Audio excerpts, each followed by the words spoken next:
Last lecture में हमने trial balance, right, trial balance देखा था और फाइनल अकाउंट के बारे में थोड़ा सा आइडिया देने की मैंने कोशिश की थी। सो यही वाला अपना सम हम लोग कंटिन्यू करते हैं। पहले फाइनल अकाउंट के बारे में आपको सारी चीज़ें बताता हूँ। ये लिखना है बेटा, सारी चीज़ें मेरे साथ साथ। आप सभी को मालूम है ये है आप लोगों का बिजनेस, लिखना है बेटा मेरे साथ साथ। बिजनेस में क्या होते हैं गाइस? Financial transactions. जैसे ही फिनेंशियल ट्रांजैक्शन हुआ वहां से अकाउंटेंट का रोल स्टार्ट होता है, यस और नो? जैसे ही फिनेंशियल ट्रांजैक्शन हुआ वहां से अकाउंटेंट का रोल शुरू होगा। फिनेंशियल ट्रांजैक्शन के बाद हम लोग क्या करते हैं? उस ट्रांजैक्शन को रिकॉर्ड करते हैं with the help of rules of debit and credit. कहां पे रिकॉर्ड करते हैं बेटा? जर्नल एंट्री बुक में। एक और बुक है जिसका नाम है सब्सिडायरी बुक। 12th स्टैंडर्ड के पॉइंट ऑफ व्यू से आपको सब्सिडायरी बुक बताने की भी हाल फिलहाल में ज़रूरत नहीं है। 11th के अंदर में आपने सब्सिडायरी बुक पढ़ा होगा, बट डोंट वरी, 12th में जब सब्सिडायरी बुक की ज़रूरत पड़ेगी मैं एक बार फिर से वापस सब्सिडायरी बुक बताने वाला हूँ, राइट। सो हमने अभी कहाँ पे रिकॉर्ड करना सीखा है? जर्नल एंट्री बुक में। रिकॉर्डिंग के बाद हमने क्या किया था गाइस? पोस्टिंग, क्लासिफिकेशन, यस और नो? पोस्टिंग कहाँ किया था? लेजर बुक में। लेजर बुक में क्या होते हैं? अकाउंट। लेजर क्या मतलब होता है? Summary of related information at one page in a T shape format, left side debit side, right side credit side. Related information एक जगह पे लिखना, इसको हम लोग क्या कहते हैं बेटा? अकाउंट बना करके सारी इंफॉर्मेशन को क्लासिफाई करके एक जगह पे लिख दिया। कैश की इंफॉर्मेशन कैश अकाउंट में, कार की इंफॉर्मेशन कार अकाउंट में, सेल की इंफॉर्मेशन सेल अकाउंट में, परचेस की इंफॉर्मेशन परचेस अकाउंट में, यस और नो? पोस्टिंग के बाद हमने क्या किया था? बोलो बोलो। बैलेंसिंग। मान लो डेबिट साइड की टोटल ज़्यादा है, क्रेडिट साइड की कम है, तो बैलेंस कहाँ लिखेंगे? क्रेडिट साइड में, बट इसका नाम क्या रहेगा? Debit balance. याद आ रहा है सभी को? उसके बाद में बैलेंसिंग के बाद हम लोग क्या करने वाले हैं?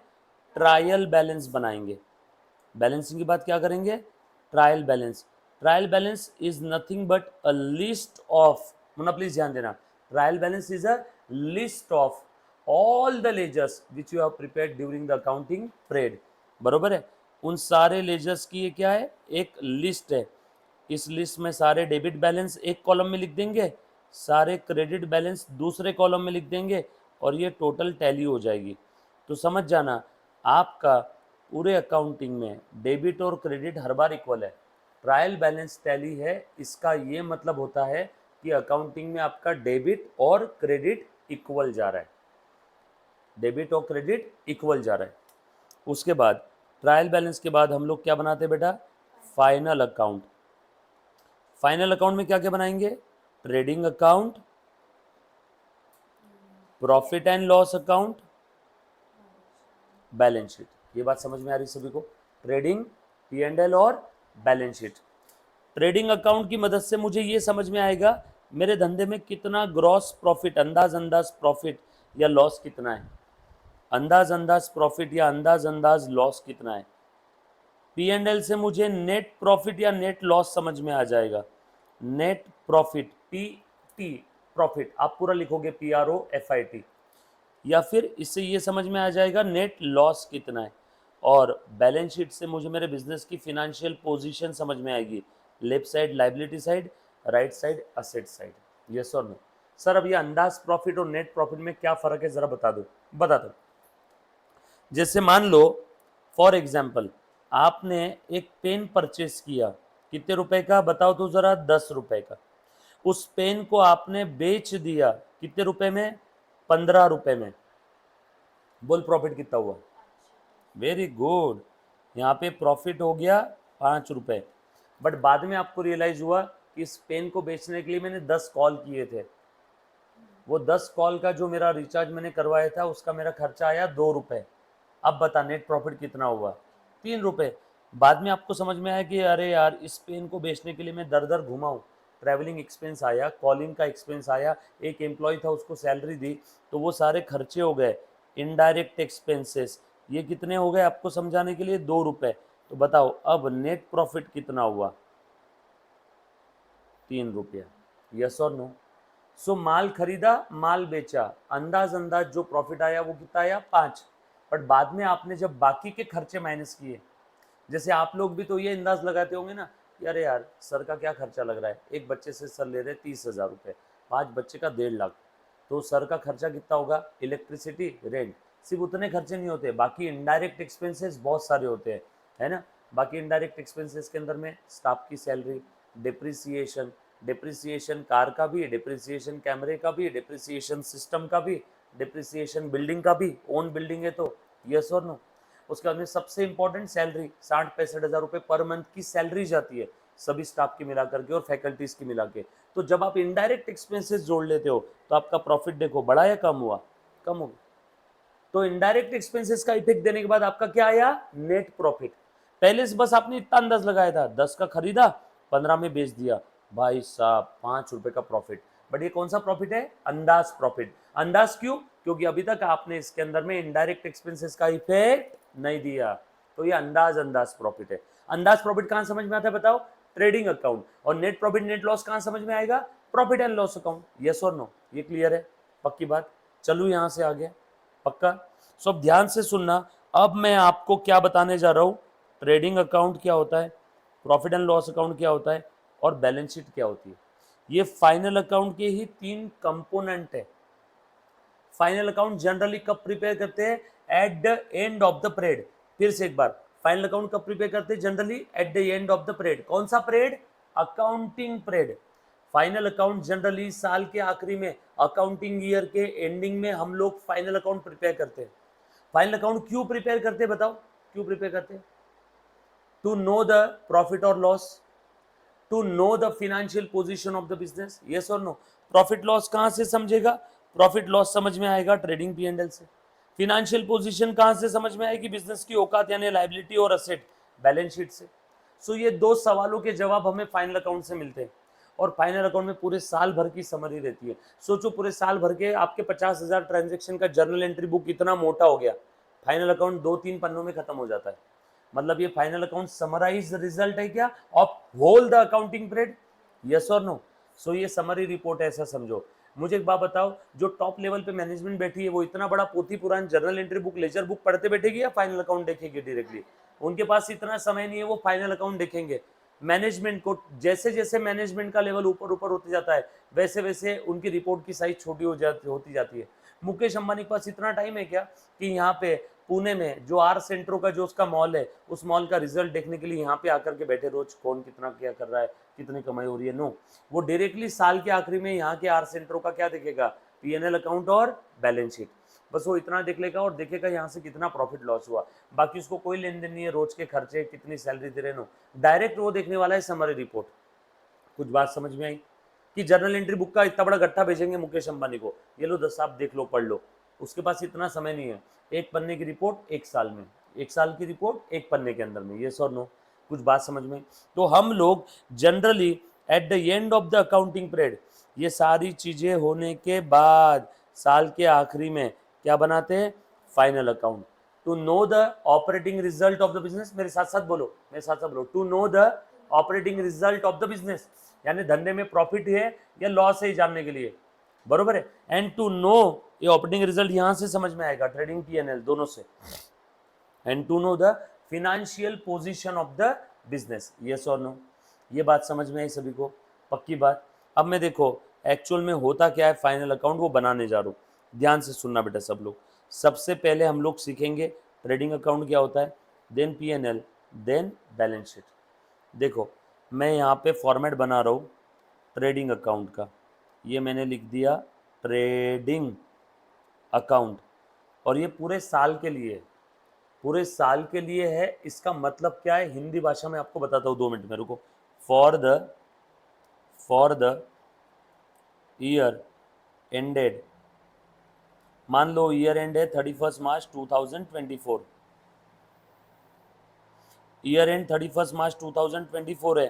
कौन मुझे बोलेगा ईयर स्टार्ट क्या रहेगा फिर, बोल बेटा। ईयर एंड 31 मार्च 24 है तो year start 1 April 23। Year and 31 मार्च 2024 है तो कौन सा साल है ये, 23-24। 23-24 मतलब 1/4/2023 से लेके 31 मार्च 2024 तक, यस और नो? ईयर एंड 31 मार्च 24 है, मतलब ईयर स्टार्ट 1 अप्रैल 2023 रहेगा। कुछ बात समझ में आई सभी को? पक्की बात। चलो आगे। सो आज के बाद अगर कोई आपको बोले ईयर एंड 31 दिसंबर है तो year start 1 January. Year and 31 मार्च है तो ईयर स्टार्ट पिछले साल का 1 अप्रैल। कुछ बात समझ में आ रही है? सो ध्यान से सुनना, मैंने यहाँ पे लिख दिया।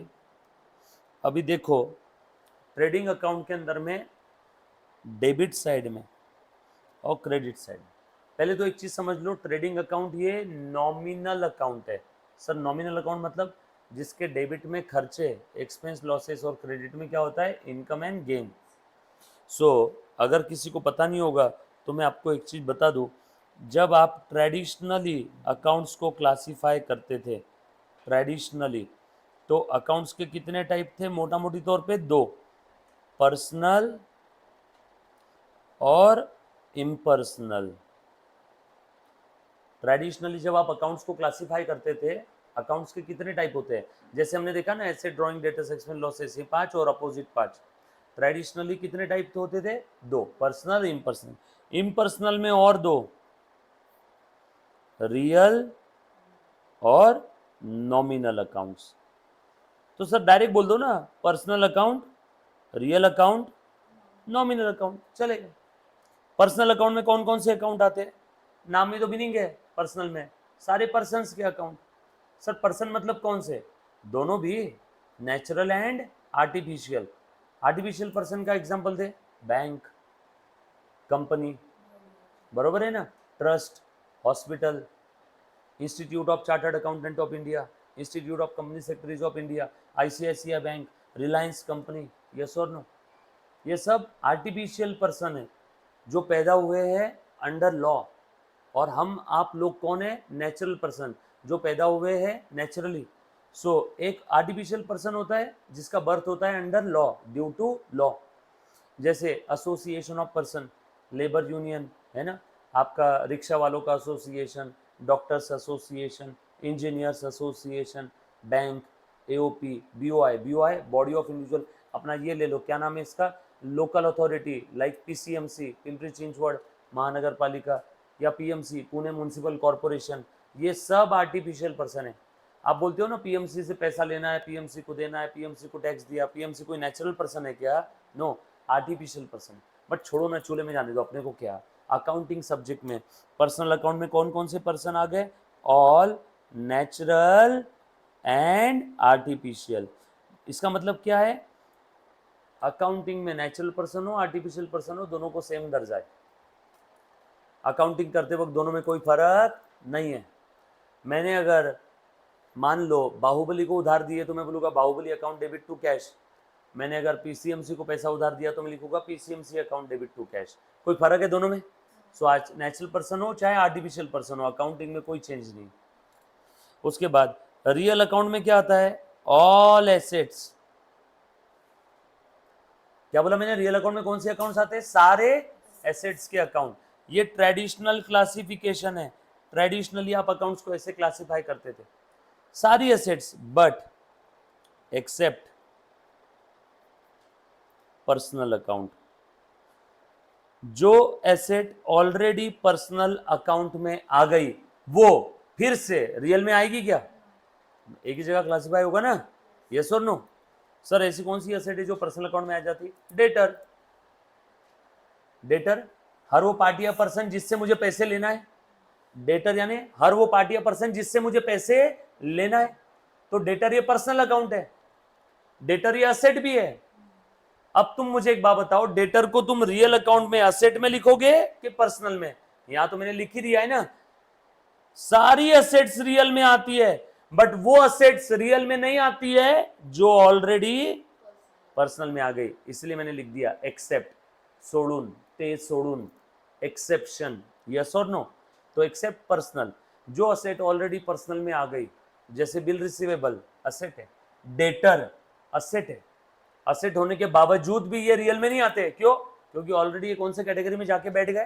पर्सनल में। पर्सनल में आ गए तो वापस रियल में आएंगे क्या? नो। और उसके बाद नॉमिनल में क्या क्या आएगा? Expense, losses, income and gains, ये सारे अकाउंट नॉमिनल में आएंगे। अब मैं आपसे एक सवाल पूछ रहा हूँ, ध्यान से सुनना सब लोग, ध्यान से सुनना बेटा। चलो बताओ, सैलरी कहाँ पे आएगा? पर्सनल, रियल, नॉमिनल, बोल बेटा। सैलरी कहाँ पे आएगा? Very good, nominal. सैलरी क्या है? खर्चा। कहाँ पे आएगा? नॉमिनल में। तुम बताओ इंटरेस्ट कहाँ पे आएगा? अब आप पूछो सर इंटरेस्ट कौन सा, आने वाला है जाने वाला, की फर्क पैदा है? आने वाला इंटरेस्ट यानी इनकम, जाने वाला इंटरेस्ट यानी खर्चा। इनकम हो खर्चा हो, आएगा कहाँ? नॉमिनल। डिस्काउंट कहाँ आएगा? नॉमिनल में। यस और नो? रेंट कहाँ आएगा? रेंट चाहे आ रहा चाहे जा रहा, इनकम हो चाहे एक्सपेंस हो, कहाँ आएगा? वेरी गुड, नॉमिनल में। यस और नो? कमीशन कहाँ पे आएगा? कमीशन चाहे मिल रहा हो चाहे दे रहे हैं, बोलो कमीशन कहाँ पे आएगा? नॉमिनल में। कमीशन मिलता है इनकम, नॉमिनल। कमीशन दे रहा हूँ खर्चा, अगेन नॉमिनल। यस और नो? ये बात समझ में आई सभी को? उसके बाद हाँ, कैश कहाँ पे आएगा? कैश रियल असेट है ना। कार कहाँ पे आएगा? रियल। तो यहाँ पे ये कुछ एग्जाम्पल भी लिख देता हूँ मैं यहाँ पे, जैसे cash, car account, computer account, furniture account, land account, plant and machinery account, बरोबर है क्या? यहाँ पे कुछ एग्जाम्पल लिख देता हूँ। डेटर्स सारे इसमें आ जाएंगे, क्रेडिटर्स के सारे अकाउंट इसमें आ जाएंगे। यस और नो? बिल रिसीवेबल्स इसमें आ जाएंगे। बिल रिसीवेबल क्या होता है डिटेल में बिल्स ऑफ एक्सचेंज टॉपिक में देखेंगे, चिंता मत करना, अभी किसी को पता नहीं है उसके बारे में। मैं भी यही सोच रहा हूँ। ये कहाँ पे आएगा? Bills of exchange. उसके बाद और बैंक आ जाएगी, company, AOP, BOI, trust, hospital, etcetera. AOP association of person, doctors association, lawyers association, है ना। बीओआई बॉडी ऑफ इंडिविजुअल्स, है ना, लाइक अपना एचयूएफ, हिंदू अनडिवाइडेड फैमिली, बरोबर है। आगे जा करके जब आप इनकम टैक्स सब्जेक्ट पढ़ोगे तो एचयूएफ क्या होता है आपको समझेगा। चलो आगे। और यहाँ पे एक्सपेंस लॉस इनकम गेन, यहाँ पे एग्जाम्पल लिखने की जरूरत है। एक्सपेंस लॉस इनकम गेन के काफ़ी सारे एग्जाम्पल ऑलरेडी हमने देखे, ये पता है सभी को, ये लिख लेना एक बार। इसके पहले का लिखा नहीं आपने? ये लिखना बाकी है, क्या बात कर रहे हो? हाँ लिखो लिखो जल्दी जल्दी से, मुझे लगा साथ साथ में लिख रहे हो आप लोग, लिखो फटाफट से।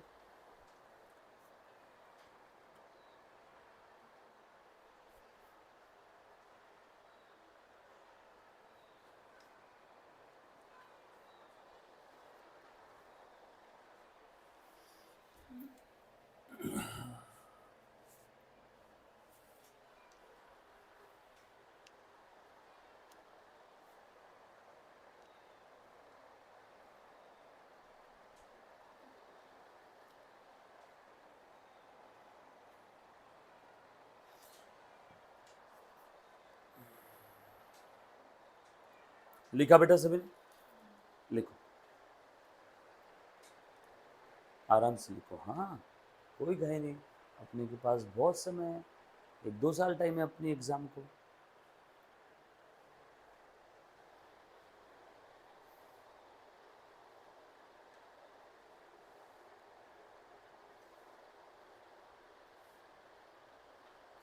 नॉट बैड, इतनी खराब नहीं है मेरी हैंडराइटिंग, ये टीवी पे अच्छी दिखती है मेरे ख्याल से, पेपर पे लिखो तो इतना अच्छा नहीं आएगा। कहाँ पे? हाँ हाँ, ये पेन, ये क्या बात कर रही, इससे अच्छा होता है?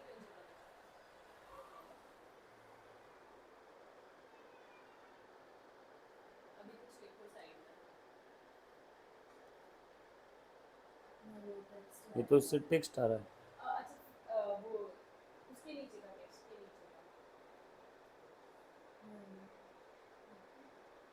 अच्छा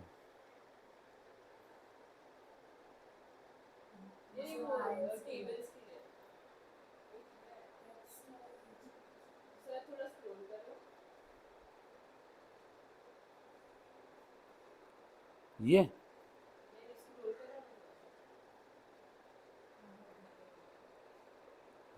ये इसमें स्क्रॉल करने को कुछ भी नहीं है रे।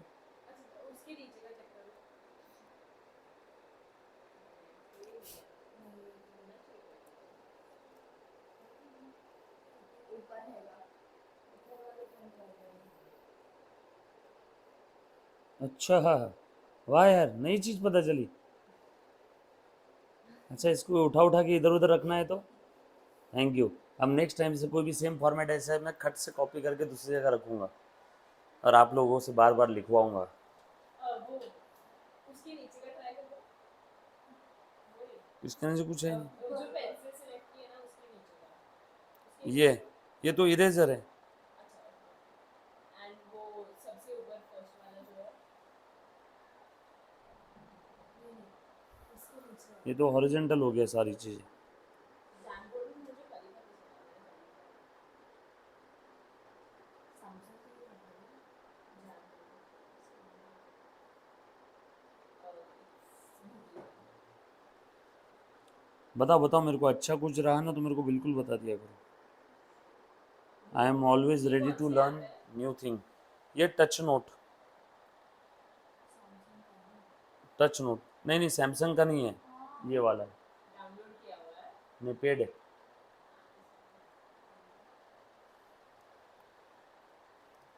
साल के रेंटल लेते हैं लोग।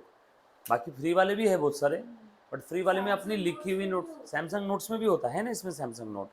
बट उसमें क्या है, जितने फीचर इसमें है, पेन की जो स्मूथनेस है वो सैमसंग नोट में नहीं है। और पेड है ना, तो एक भरोसे लायक है। मेरी पूरी 1 साल पहले की भी नोट्स इसमें सेव्ड है, जो लिखता हूँ ना मैं, सेव्ड है। बैकअप जब चाहिए तब ले लो। ये वाला फीचर कोई नोट्स में नहीं है। देखो ये वाला, जब तुमको मुझे कोई चीज़ बतानी है, ये नहीं है, ये कहाँ है? आपके इस पे जैम बोर्ड है क्या? हाँ, मुझे कुछ बताना है, पर वही अगर मैं पेन से लिखते बैठूंगा ऐसे तो सब ये कचरा हो जाएगा ना, ये जाएगा भी नहीं। तो ये वाला फीचर बहुत कम जगह पे होता है। या फिर ये, मुझे अगर किसी को कुछ बताना है, ये देखो ये ये या ये वाला फीचर नहीं मिलेगा आपको कहीं पे भी, ये वाला फ्री वाले पे। बता देना यार, फिर मेरे पैसे बच जाएंगे। लिखा है सभी ने?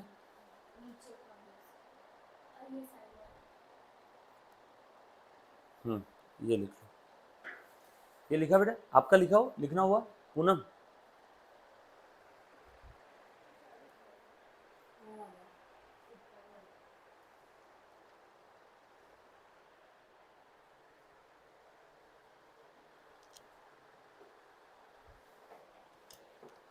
Very good.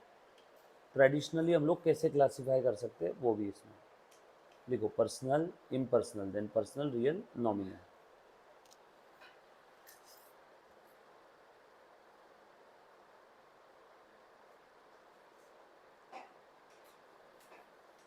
ये ग्रीन क्यों किया, कभी ऐसे समझा किसी को ग्रीन क्यों किया है तो? क्योंकि वो एडिट करने को इजी हाँ, रहता है। एनिमेशन के लिए। पीछे जो ग्रीन है ना वो एनिमेशन के लिए रहता है। पीछे जो होना वो अपन लोग पिक्चर, ताजमहल, कश्मीर की वादियाँ सब लेके आ सकते हैं।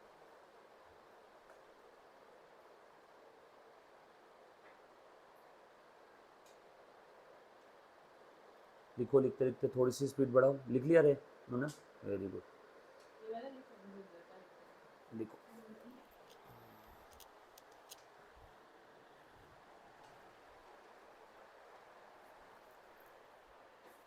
डन। लिखा सभी ने?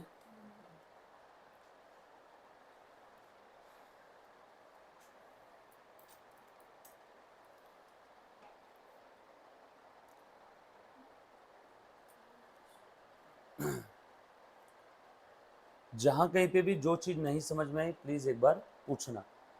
अब हम लोग फाइनल अकाउंट क्यों बनाते हैं, कैसे बनाते हैं, वो सारी चीज़ें अभी देख लेते हैं, है ना, one by one. Trading account, उसमें कौन सा आइटम आ रहा है, क्यों आ रहा है। ट्रेडिंग के क्रेडिट में कौन सा आइटम आ रहा है, क्यों आ रहा है। पीएनएल और बैलेंस शीट में कौन सा आइटम आ रहा है, क्यों आ रहा है ना, वो चीज़ एक बार समझ में आ गई तो अब आगे जा कर के कभी भी, है ना, trading, PNL account, final account से एडजस्टमेंट से आपको डर नहीं लगेगा। लिखा है सभी ने?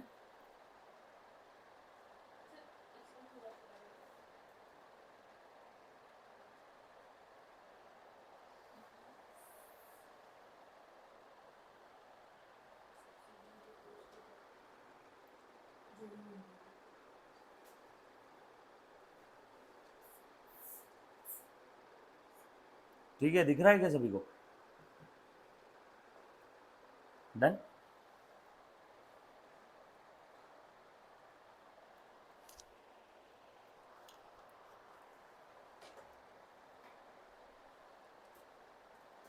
All set.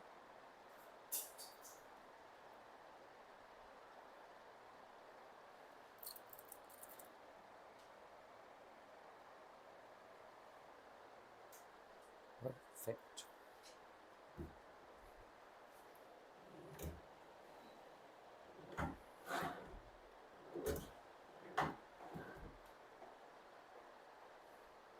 डन।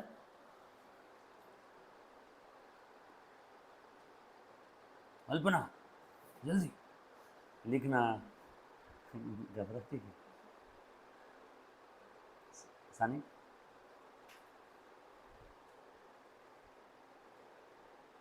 चलो अब अगर ये हो गया रहेगा तो हम लोग अब ट्रेडिंग पीएल और बैलेंस शीट के बारे में समझते हैं। और आज सबसे इम्पॉर्टेंट कॉन्सेप्ट हम लोग देखने वाले हैं इसके बाद, फाइनल अकाउंट के बाद, अकाउंटिंग इक्वेशन। आपका पूरा अकाउंटिंग का ब्रह्मांड उस इक्वेशन पे टिका हुआ है। अब आप लोग इतने मैच्योर हो गए हो कि आपको वो इक्वेशन में समझाने के लिए तैयार हो, राइट।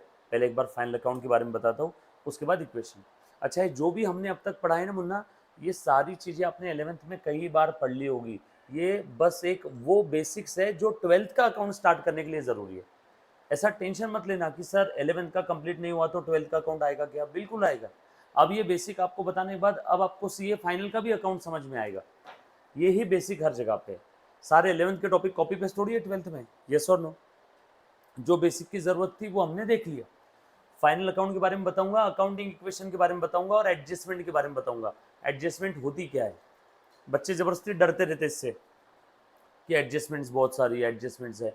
एडजस्टमेंट से बिल्कुल डरने वाली बात नहीं है बेटा, बहुत सिंपल है, ध्यान देना सब लोग। सो अब फाइनल अकाउंट की अगर बात आती है तो मैं आपको ट्रेडिंग पीएल और बैलेंस शीट के बारे में जानकारी देने वाला हूँ। ध्यान से सुनना। ट्रेडिंग अकाउंट का मतलब क्या है, क्यों बनाते हैं? साल के आखिरी में, अकाउंटिंग ईयर के एंडिंग में। ध्यान से सुनना, अकाउंटिंग ईयर के एंडिंग में, स्टॉप राइटिंग प्लीज, पहले एक बार देख लो। अकाउंटिंग ईयर के एंडिंग में हम लोग फाइनल अकाउंट में बेसिकली तीन कंपोनेंट, तीन स्टेटमेंट बनाते हैं। उसमें से दो अकाउंट के फॉर्म में है और एक पोजिशनल स्टेटमेंट है। पोजिशनल स्टेटमेंट का नाम क्या है? Balance sheet. और दो जो अकाउंट के फॉर्म में, उनका नाम क्या है बेटा? ट्रेडिंग अकाउंट और profit and loss account, yes और नो। सो ट्रेडिंग अकाउंट की अगर मैं बात करूं तो इस अकाउंट की मदद से आपको अंदाज आपके बिजनेस में कितना प्रॉफिट या लॉस हुआ आपको ये समझ में आ जाएगा, यस और नो। एक बार ध्यान देना बेटे सब लोग, आ जाओ। हाँ, मैं बस वही देख रहा था रिकॉर्डिंग स्टार्ट है कि नहीं। तो अंदाज आपको प्रॉफिट लॉस समझ में आ जाएगा, किससे? ट्रेडिंग से। अभी ध्यान से देखना, मैं ट्रेडिंग अकाउंट के डेबिट साइड में कौन से आइटम्स लिखने वाला हूं। Particulars amount, particulars amount. अभी ध्यान से सुनो, एसेट खरीदने से लेके ना, ध्यान से सुनना, एसेट खरीद सॉरी माल खरीदने से लेके, माल खरीदने से लेके, माल गुड्स, गुड्स परचेज करने से लेके तो वो गुड्स को बिजनेस में लेकर आने तक जो भी खर्चे लगे हैं, all direct expenses related to goods, या फिर प्यार से expenses directly related to goods, expenses directly related to goods, ये सब ट्रेडिंग के डेबिट में आएंगे। प्यार से basic expenses, direct expense, direct expense related to goods, या फिर माल खरीदने से लेके बिजनेस में लेकर आने तक का सारा खर्चा ट्रेडिंग के डेबिट में। मैं वन बाय वन एक एक खर्चे बता दो, सेंटेंस समझ में आ गया सभी को? तो यहाँ डेबिट साइड में क्या आएगा, देखो मैं क्या लिख रहा हूं यहाँ पे, direct expenses related to goods. Goods माने, गुड्स यानी क्या होता है? जिस चीज में हम लोग डील कर रहे हैं, यस और नो। यहां पे क्या आएगा? Direct income related to goods. ये बात समझ में है किसी को? Direct expense related to goods कहां पे आता है? ट्रेडिंग के debit. Direct income related to goods कहां पे आएगा? ट्रेडिंग के क्रेडिट, यस और नो। अब प्लीज ध्यान देना सब लोग अच्छे से। अब मैं यहाँ पे लिख रहा हूँ, अभी अभी मैंने आपको बता दिया कि माल खरीदने से लेकर बिजनेस में लेकर आने तक का सारा खर्चा ट्रेडिंग के डेबिट में। अब अच्छे से सुनो, मैं क्या कह रहा हूँ उसको समझो और उसको याद रखना हमेशा के लिए, है ना। और जब जब ट्रेडिंग अकाउंट आएगा कम से कम 10-15 बार हम लोग और इस चीज को देखने वाले हैं with the help of practical example of your partnership, admission, retirement, death, partnership, final account, हर जगह पे कम से कम 50 बार और आने वाला है ये। 15 बार फाइनल अकाउंट में, 10-12 बार एडमिशन में, 10-12 बार रिटायरमेंट में, और उसके बाद आगे भी ज़रूरत पड़ेगी हम लोगों को इसकी। यस और नो? क्लियर है? पक्की बात। चलो आगे, अभी ध्यान से सुनना। माल खरीदने से बिजनेस में लाने तक का खर्चा। सबसे पहला खर्चा कौन सा बताओ? मैं सप्लायर के पास गया, उससे माल खरीद रहा हूँ, मेरा पेन बेचने का काम है, मैंने 10 क्वांटिटी पेन के खरीदे। मेरा गुड्स क्या है? मेरे लिए गुड्स क्या है? ये पेन, ये माइक मैं बेचता हूँ, मेरे लिए गुड्स क्या है? माइक। कितने क्वांटिटी मैंने खरीदे? 10 क्वांटिटी। माल खरीद लिया, इसको आप क्या बोलते हो अंग्रेजी में? परचेज। कौन सा अकाउंट बनाया होगा? Purchase account. तो यहाँ पे ट्रेडिंग के डेबिट में क्या आएगा? Purchase account. यस और नो? मैं यहाँ पे लिखूँ क्या? तो यहाँ पे मैंने लिख दिया परचेज। ठीक है, माल खरीद लिया। अभी तक बिजनेस में आया क्या? लेकिन नो, माल खरीदने से लेके बिजनेस में लेकर आने तक के सारे खर्चे ट्रेडिंग के डेबिट में आएंगे। अब माल को कोई पैर तो है नहीं जो अपने आप बिजनेस में आ जाएगा, पहले उसको ट्रक में, टेम्पो में, कुरियर वाले के पास कहीं ना कहीं लोड किया होगा, उसके लिए लेबर चार्जेस लगे होंगे, वो भी हम ही देते हैं। यस और नो? तो उसके लिए दिए मान लो मैंने लेबर चार्जेस और वेजेस। यस और नो? उसके बाद मान लो वो ट्रक ट्रांसपोर्ट हमारा खुद का होगा तो क्या लगेगा? Fuel, power. किराए का होगा तो ट्रांसपोर्ट चार्जेस। ट्रांसपोर्ट चार्जेस को ही प्यार से हम लोग बोलते हैं कैरेज, बट कौन सा? इनवर्ड, माल लाने का खर्चा। फिर उसके बाद सिटी लिमिट के बाहर आ गया, अपने को क्या देना पड़ता है? फ्रेट और लोकल टैक्सेस। लोकल टैक्सेस को ही प्यार से क्या बोलते हैं? ऑक्ट्राय। देखो स्टोरी चल रही है, माल खरीद लिया, माल खरीदने से बिजनेस में लाने तक का सारा खर्चा। और काफ़ी बार काफ़ी टाइप के माल के ऊपर आपको रॉयल्टी देनी पड़ती है। मान लो मेरा बिल्डिंग मटेरियल बेचने का काम है, तो बिल्डिंग मटेरियल में मिट्टी आती है कि नहीं आती है? मिट्टी कोई मैन्युफैक्चर करता है या नदी किनारे से लेके आते हैं हम लोग? वो सीमेंट कंस्ट्रक्शन में जो मिट्टी यूज होती है वो नदी किनारे से लेके आते हैं। और नदी किनारे से अगर आपको मिट्टी लेके आना है, वो आपके लिए गुड्स है, तो उसके लिए आपको उस कॉन्ट्रैक्टर को, जिसने उस नदी के किनारे का ठेका लिया है सरकार से, उस कॉन्ट्रैक्टर को क्या देना पड़ता है? रॉयल्टी। तो रॉयल्टी ये भी माल लाने का खर्चा है, तो ये भी हमने यहाँ पे लिख दिया। अब माल आ गया मेरे बिजनेस प्रीमाइसेस में, खेल खत्म। अब इसके बाद एक भी खर्चा यहाँ पे नहीं आएगा।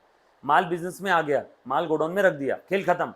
अब गोडाउन का रेंट, वो माल की देख रेख, उसका सिक्योरिटी गार्ड, गोडाउन का इलेक्ट्रिसिटी बिल, माल बेचने का खर्चा, सेल्स का खर्चा, एडवर्टीजमेंट का खर्चा, मार्केटिंग का खर्चा, सैलरी, प्रिंटिंग, स्टेशनरी, टेलीफोन, ये सब यहाँ पे नहीं आएंगे। माल आने के बाद के सारे खर्चे कहाँ पे आते हैं? पीएनएल के डेबिट में। तो देखो मैं बता देता हूँ आपको, ये माल आने तक का खर्चा कहाँ पे आता है? ट्रेडिंग के डेबिट में। एक बार माल आया रे आया, तो उसके बाद बाकी खर्चे कहाँ जाएंगे? Again for the year ended, जो भी ईयर एंड रहेगा। और पीएनएल के डेबिट में मैं सारे खर्चे लिखने वाला हूँ। जैसे बताओ, salary, godown rent, electricity, travelling, sales commission, interest दे रहा हूँ, कमीशन दे रहा हूँ, डिस्काउंट दे रहा हूँ, टेलीफोन चार्जेस दे रहा हूँ। ये बचे हुए सारे खर्चे पीएनएल के डेबिट में। इनकी लिस्ट तो हजारों लाखों आइटम है। ट्रेडिंग की लिस्ट समझ में आई सभी को? माल खरीदने से बिजनेस में लाने तक के सारे खर्चे ट्रेडिंग के डेबिट में। उसके बाद के सारे खर्चे कहाँ पे आएंगे? पीएनएल के डेबिट में। पीएनएल में कौन से खर्चे आते हैं? जो इनडायरेक्ट एक्सपेंसेस है। सर इनडायरेक्ट डायरेक्ट का फर्क क्या है?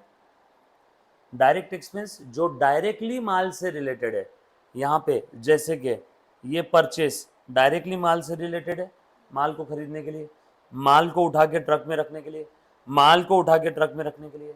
माल जो ट्रक लेके आ रहा है उस ट्रक का फ्यूल, माल जो ट्रक लेके आ रहा है उसके ट्रांसपोर्ट चार्जेस, माल जो ट्रक लेके आ रहा है उसका गैरेज नंबर, माल के लिए लोकल टैक्सेस, माल के लिए फ्रेट, माल के लिए ऑक्ट्राई और माल के लिए रॉयल्टी।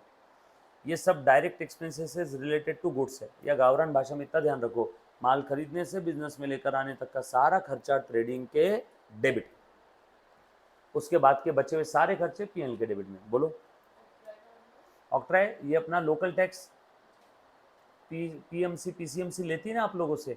अगर आप बाहर से कोई इंसान पुणे में कुछ बेचने के लिए आता है, वो खड़की कंटोनमेंट बोर्ड से इधर आता है तो वहाँ पे नाका लगाया हुआ है ना, तो टैक्सेस देने पड़ते हैं। पहले बहुत चलन में था, अभी तो काफ़ी सारे टैक्सेस बंद भी हो गए, अभी तो काफ़ी सारे टैक्सेस है भी नहीं, काफ़ी जगह पे लोकल टैक्सेस लगते भी नहीं है।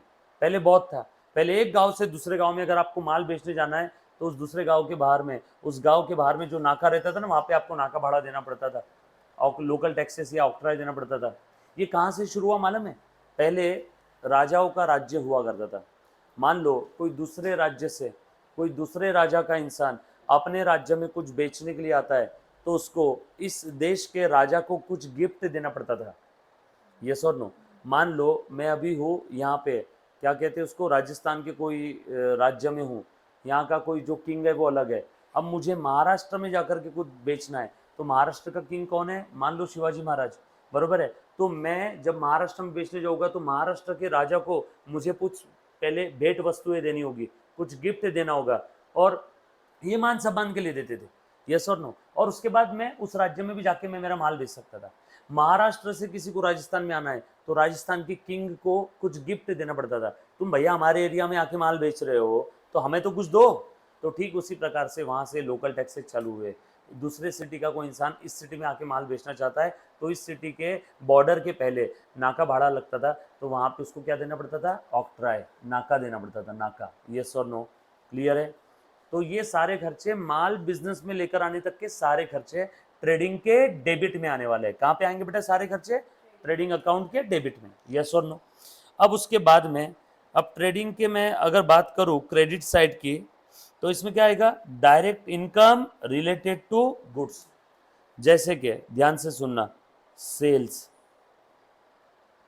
बरोबर है क्या? क्लियर है? और यहाँ पे indirect income, indirect income, indirect income तो बहुत सारी है। इंटरेस्ट मिल रहा है, डिस्काउंट मिल रहा है, कमीशन मिल रहा है, बरोबर है क्या? इंश्योरेंस क्लेम मिल रहा है, इंश्योरेंस प्रीमियम दे रहा हूं तो खर्चा, दे रहा हूं तो खर्चा, मिल रहा है तो इनकम। डायरेक्ट इनकम नहीं है वो, इनडायरेक्ट इनकम है। मुझे एक बात बताओ, किराना दुकान वाला सट्टे में पैसे जीत गया, उसकी वो डायरेक्ट इनकम है या इनडायरेक्ट है? इनडायरेक्ट, क्योंकि उसकी direct income, main income, direct income, main income क्या है? माल बेच के पैसे कमाना। सट्टे में पैसे जीता, उसकी इनडायरेक्ट इनकम। किराना दुकान वाले ने अल्पना को पैसे दिए ब्याज से, अल्पना ने उसको इंटरेस्ट दिया। बोलो उस ग्रोसरी शॉप, उस किराना दुकान वाले के लिए जो ब्याज मिल रहा है वो डायरेक्ट इनकम है या इनडायरेक्ट? क्या ब्याज कमाने के लिए किराना दुकान खोल के बैठा है क्या? नो। किराना दुकान से माल बेच के जो पैसा आ रहा है वो डायरेक्ट इनकम, और उसके अलावा और कुछ भी आ रहा है तो वो क्या रहेगी? Indirect income. ये बात समझ में आ रही सभी को? पक्की बात? चलो आगे, ऑल सेट? यहां तक किसी बच्चे को कोई डाउट है? डन? आज अब थोड़ा सा आगे बढ़ते। अब 2 सेकेंड के लिए मैं आपको नीचे लेके आ रहा हूँ। अभी ध्यान से सुनना, ये आपका ट्रेडिंग अकाउंट है, ठीक है?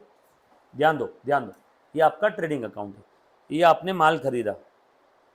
ध्यान से देखना बेटा, मान लो आपको समझाने के लिए क्वांटिटी में बता रहा हूँ, 2 मिनट के लिए चलेगा? 2 मिनट के लिए क्वांटिटी में बात करें, क्वांटिटी में जल्दी समझ में आता है बच्चों को। क्वांटिटी मैंने कितनी परचेस किया इसकी? 10, थोड़ी देर पहले बताया था ना, 10 क्वांटिटी परचेस किया। और इसमें से बेचा कितनी क्वांटिटी मैंने आपको समझाने के लिए? 7 क्वांटिटी बेच दिया। 10 क्वांटिटी परचेस किया, बेचा 7 क्वांटिटी। बताओ इनकम कितने क्वांटिटी की है? यहाँ पे इनकम कितने क्वांटिटी की दिख रही है? Income 7। Very good. So revenue, revenue कितने क्वांटिटी का है? Is of 7 quantity. But expense कितने क्वांटिटी का दिख रहा है? ट्रेडिंग अकाउंट ये नॉमिनल अकाउंट है, नॉमिनल के डेबिट में खर्चे और क्रेडिट में क्या होता है? इनकम। खर्चा कितने क्वांटिटी का दिख रहा है? ट्रेडिंग ये नॉमिनल इन नेचर है, बरोबर है ना, डेबिट में खर्चा क्रेडिट में इनकम। पीएनएल ये भी नॉमिनल है, डेबिट में खर्चा क्रेडिट में इनकम। अब ध्यान से सुनना, खर्चा कितने क्वांटिटी का दिख रहा है बताओ? एक्सपेंसेस इज ऑफ,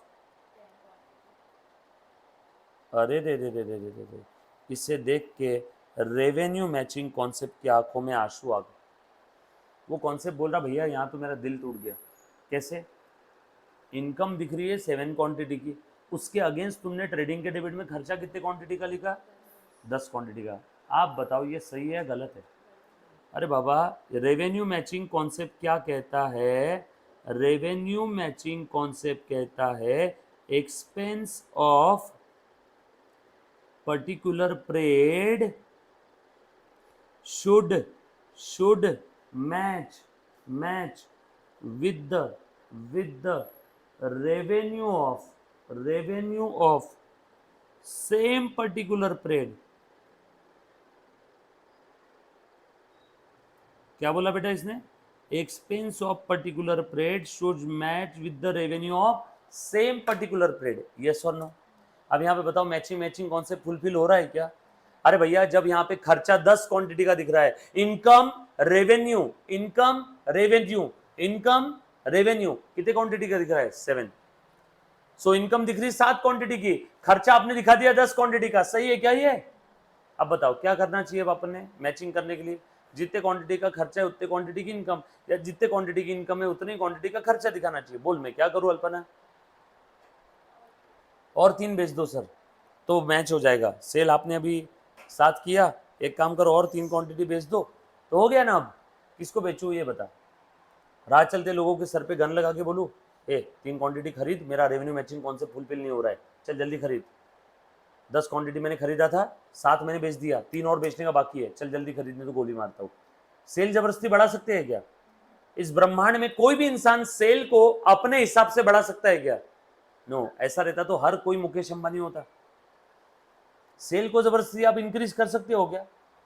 यस और नो? वो तो कोइर्शन हो जाएगा। कोइर्शन क्या होता है? लॉ में आप पढ़ोगे आगे जाके, है ना, बीकॉम में कोई प्रोफेशनल कोर्सेज में जब आप लॉ पढ़ोगे, कोइर्शन मतलब जबरदस्ती किसी के ऊपर दबाव डाल के उससे कॉन्ट्रैक्ट या ट्रांजेक्शन में उससे एंटर करवाना। यस और नो? तो अब ध्यान से सुनना, सेल तो मैं बढ़ा नहीं सकता हूँ, अब क्या करूँ फिर? एक काम करो, जो परचेस किया हुआ है उस परचेस को कम कर दो। परचेस कम कर सकता हूँ, खर्चा मेरे हाथ में है, मैं परचेस कम करता हूँ। बात तो सुनो, ऑलरेडी परचेस कर दिया मुझे मालूम है, बट यहाँ पे जो परचेस में डेबिट साइड में 10 दिखा रहा हूँ, इसको मैं कितना दिखाऊंगा? 7। सर 7 कैसे करोगे? क्योंकि भैया 7 क्वांटिटी का इनकम दिख रहा है तो खर्चा भी 7 का ही दिखना चाहिए। तो मुझे इस 10 में से 3 को कम करना है, राइट? 3 को कम करना है। ये 10 है इस साइड में, इसमें से 3 कम करना है, तो अपोजिट साइड में लिख दूं क्या? बात कैसी होगी देखना अब। 10 माइनस 3 इज इक्वल टू 7, और ये अपोजिट साइड में जो 3 लिखा, इसी को आप लोग प्यार से क्लोजिंग स्टॉक कहते हो। अरे 10 क्वांटिटी खरीदी, 7 बेची, बोल कितनी बची? 3। बरोबर है? ये ही मेरा क्लोजिंग स्टॉक है। सो आज के बाद एक बहुत ही प्यारा क्वेश्चन मैं बताने जा रहा हूँ, एक बहुत प्यारा कॉन्सेप्ट बताने जा रहा हूँ। काफ़ी बार मुझे ऐसा देखने में मिला कि काफ़ी टीचर्स को भी इसका जवाब पता नहीं होता है। इनफैक्ट काफ़ी टीचर्स को भी, मतलब ये बड़े दुख की बात है कि कॉमर्स इंडस्ट्री में टीचर को ये चीज़ पता नहीं होती है। होना चाहिए। ध्यान से सुनना, आप लोगों को मालूम है ट्रेडिंग ये कौन सा अकाउंट है बताओ? Nominal account. इसमें क्या आने चाहिए? Expense loss income gain. Closing stock माल, ये कौन सा अकाउंट है? रियल असेट है ना। माल आपका क्या है? असेट।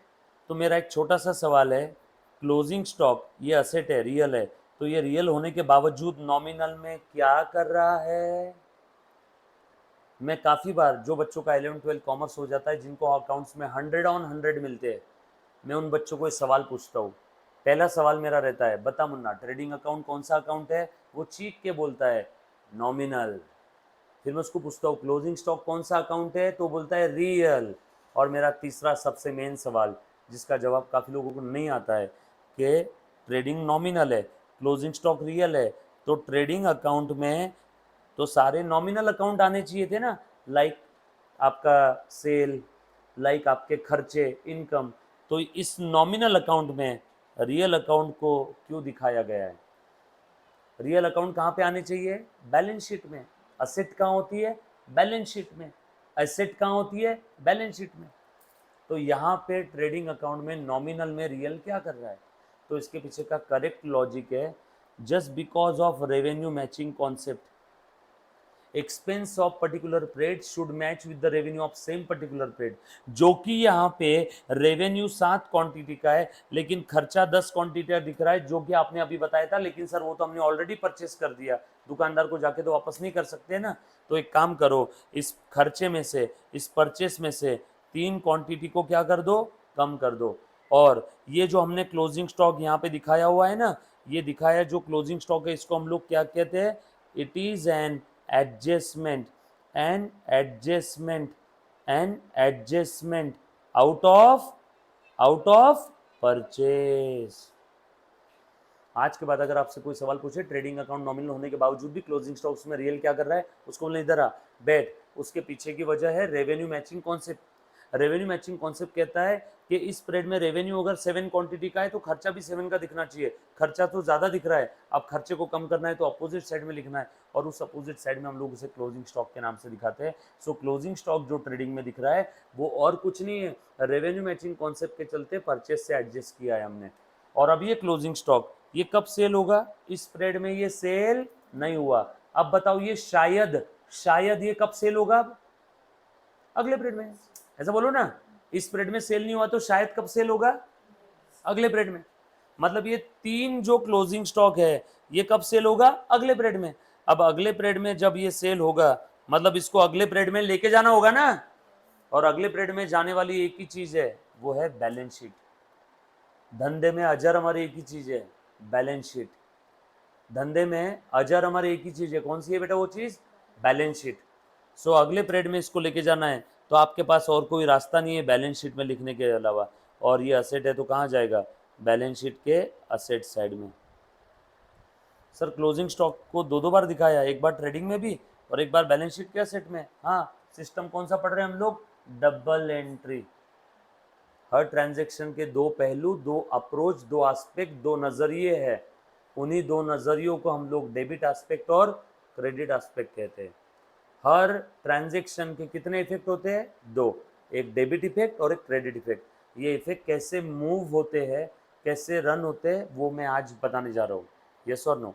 अभी ये चीज क्लियर हो सभी को? अब आज के बाद आपसे कोई पूछेगा ट्रेडिंग अकाउंट में क्लोजिंग स्टॉक क्यों लिखते हैं, तो आप जवाब क्या दोगे? उसके पीछे का लॉजिक है रेवेन्यू मैचिंग, बरोबर है। और क्लोजिंग स्टॉक जो ट्रेडिंग में दिख रहा है वो क्या है? वो एडजस्टमेंट आउट ऑफ परचेस है। वो क्या है? Adjustment out of purchase. क्यों किया वो एडजस्टमेंट? रेवेन्यू मैचिंग कॉन्सेप्ट ने बोला इसके लिए। क्या कहता है रेवेन्यू मैचिंग कॉन्सेप्ट? भैया अगर आप लोगों का ये क्वांटिटी इनकम 7 क्वांटिटी का है तो खर्चा भी 7 का होना चाहिए। खर्चा ज्यादा दिख रहा है तो कम कर दो, कम करना है अपोजिट में लिख दिया। क्लियर है? ये बात समझ में आई सभी को? अब मुझे एक बात बताओ, ये कब सेल होगा? शायद ये अगले पीरियड में सेल होगा। अब ये ईयर 1 का ट्रेडिंग अकाउंट है, अब ये कब सेल होगा बता बेटा? शायद अगले पीरियड। तो ईयर 2 का जब ट्रेडिंग अकाउंट बनेगा तो पिछले साल का जो क्लोजिंग था वो अगले साल का क्या बन जाएगा? और अगले पीरियड में सेल हो गया। तो अब सेकंड ईयर में भी सेल नहीं हुआ तो थर्ड ईयर सेकेंड ईयर में सेल नहीं हुआ, ये ले फिर से ये कहां पे आ गया? सो थर्ड ईयर अगले साल भी सेल नहीं हुआ, फोर्थ ईयर। अगले साल भी सेल नहीं हुआ, फिफ्थ ईयर। अगले साल भी सेल नहीं हुआ, सिक्स्थ ईयर। अगले साल भी सेल नहीं हुआ, 7th ईयर। 1 करोड़ साल तक सेल नहीं हुआ, 1 करोड़ साल बाद भी दिखते रहेगा। यस और नो? बट फिर वो स्टॉक लॉस में ही जाएगा। किसमें? क्यों जाएगा? जब तक क्वेश्चन में स्पेसिफिकली बोला ना हो कि वो स्टॉक खराब हो गया, लॉस हो गया, तब तक के तो दिखते रहेगा। हाँ, हिमालय ना होता तो क्या होता? चाइना हम पे हमला कर देता। अगर हम लोग इतने प्रोज एंड कॉन्स हर चीज के सोचते बैठेंगे तो अकाउंटिंग कभी होगी नहीं। जमाना चला जाएगा, जमाना आ जाएगा, जमाना नहीं आएगा, हमें क्या लेना देना? यस और नो? लॉजिक क्या है? क्लोजिंग स्टॉक इस पीरियड में सेल नहीं हुआ तो कहाँ जाएगा? अगले पीरियड में। अगले पीरियड में वो जमाना नहीं है, अगले पीरियड में पृथ्वी खत्म हो गई तो कुछ नहीं, बुक्स ऑफ अकाउंट्स भी खत्म हो जाएगा।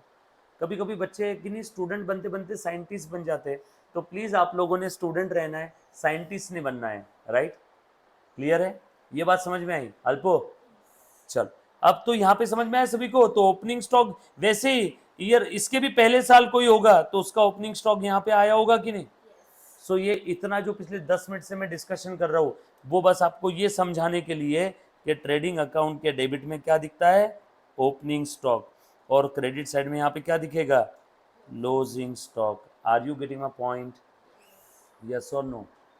वरना चाहता तो मैं आपको बोल भी देता, जैसे 11th के अंदर में आपको बोला गया था लर्न कर लो। क्लियर है? अच्छा मुझे एक बात बताओ, एक और चीज़ इसमें बताते। मान लो 7 क्वांटिटी खरीदा, बेचा 5 ही क्वांटिटी, और 2 क्वांटिटी चोरी हो गई, लॉस हो गया, आग लग गई। अब बताओ क्लोजिंग स्टॉक में कितना है, 3, 2 चोरी हो गया, तो यहाँ पे क्या लिखेंगे, लॉस ड्यू टू फायर और अर्थक्वेक। माल बढ़ता है तो ट्रेडिंग के डेबिट में, माल कम हुआ तो ट्रेडिंग के क्रेडिट में। अब ये जो लॉस ड्यू टू फायर या अर्थक्वेक हो गया, ये लॉस का इफेक्ट कहाँ जाएगा, पीएनएल के डेबिट में। दूसरा इफेक्ट ये पार्टनरशिप फाइनल अकाउंट में मैं आपको बताऊंगा, यस और नो? ये 11 का पार्ट नहीं, बेसिक का पार्ट नहीं, पार्टनरशिप फाइनल अकाउंट में आने वाला है जो हम लोग देखने वाले हैं इसके बाद में। क्लियर है? हाँ, बड़ा प्यारा सवाल। एक बच्चे ने बोला सर ये ट्रेडिंग के क्रेडिट साइड में तो इनकम है, इनकम के अंदर में लॉस क्या कर रहा है? बिल्कुल सही जवाब है बेटा, ध्यान से सुनना। देखो बिल्कुल सही सवाल है, जवाब नहीं सॉरी, ये ट्रेडिंग अकाउंट है, राइट? ट्रेडिंग अकाउंट के डेबिट और क्रेडिट साइड में ये मैंने माल परचेस किया, कितनी क्वांटिटी, 10 क्वांटिटी, बरोबर है? ये पीएनएल अकाउंट है, ध्यान से देखना सब लोग। हाँ, एक बच्ची ने सवाल पूछा कि सर ये 10 क्वांटिटी में से 2 क्वांटिटी चोरी हो गई, लॉस हो गया, loss due to theft, fire और अर्थक्वेक, जो समझना है समझ लो तीनों में से। क्या लॉस हुआ, कैश का लॉस हुआ, मशीन का लॉस हुआ या गुड्स का लॉस हुआ? गुड्स का, है ना? 10 क्वांटिटी खरीदा था, 2 क्वांटिटी का लॉस हो गया। ये जो लॉस है ना, इस टाइप के लॉसेस धंधे में होते रहते हैं।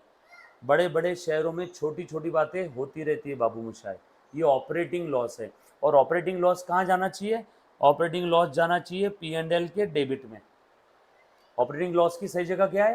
पीएनएल के डेबिट में, यस और नो? कौन सा लॉस है? ऑपरेटिंग। धंधा करते हैं तो इतना सोच के चलो कि थोड़ा बहुत लॉस होने वाला है, तो इस टाइप के जो लॉसेस है ये जनरली कहाँ लिखते हैं हम लोग? पीएनएल के डेबिट में। धंधा कर रहे हैं तो उसके साइड इफेक्ट है, जैसे शादी के साइड इफेक्ट, वैसे बिजनेस के साइड इफेक्ट है।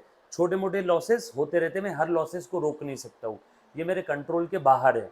तो ये लॉस एक्चुअल में कहाँ जाना चाहिए? ये लॉस जाना चाहिए पीएनएल के डेबिट में। लेकिन अब तुम मुझे एक बात बताओ, 10 क्वांटिटी मैंने खरीद लिया, 2 क्वांटिटी लॉस हो गई, अब मैंने कहीं कुछ भी नहीं लिखा, तू बता सानिका वो 2 क्वांटिटी का लॉस अभी हाल फिलहाल में कहाँ दिख रहा है? दिख रहा है ना, ट्रेडिंग के डेबिट में। ट्रेडिंग के डेबिट में एक्सपेंसेस एंड लॉसेस रहेंगे ना, ये देख ट्रेडिंग के डेबिट में इसी 10 में से 2 गए ना, वो 2 है कहाँ अभी? वो 2 10 में है। अरे मैंने 10 क्वांटिटी खरीदी थी, 10 में से 2 क्वांटिटी लॉस हो गई, तो वो जो 2 क्वांटिटी के लिए खर्चा किया था वो 2 क्वांटिटी का खर्चा अभी हाल फिलहाल में कहाँ दिख रहा है? ट्रेडिंग के डेबिट में। ये 10 क्वांटिटी का जो टोटल अमाउंट है इसी में वो 2 क्वांटिटी का भी खर्चा घुसा पड़ा है ना, वो अभी हाल फिलहाल में कहाँ दिख रहा है? ट्रेडिंग के डेबिट में। लेकिन वो 2 क्वांटिटी का जो भी कॉस्ट है वो कहां आना चाहिए था? पीएनएल के डेबिट में। अभी वो हाल फिलहाल में कहां है? ट्रेडिंग के डेबिट में। अब 2 क्वांटिटी लॉस हो गई है तो उसको ट्रेडिंग के डेबिट से निकालो और पीएनएल के डेबिट में डालो। अब तू बता ट्रेडिंग के डेबिट से निकालना है तो मैं कौन से साइड में लिखूं? वेरी गुड, अब समझ में आया। डेबिट से कोई चीज निकालनी है तो कहां लिखेंगे? Loss due to goods. Goods का लॉस, कैश का लॉस ट्रेडिंग में नहीं आएगा, ट्रेडिंग में कौन सा लॉस आएगा? GWDS, गुड्स का लॉस। तो loss due to earthquake, fire और थेफ्ट।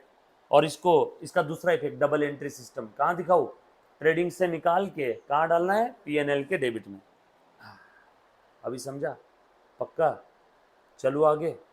ये देखो, ये मैंने यहाँ पे लिख दिया, लॉस, गुड्स लॉस, कैश नहीं, goods loss due to fire, earthquake और थेफ्ट। ये हुआ आपका ट्रेडिंग अकाउंट कंप्लीट।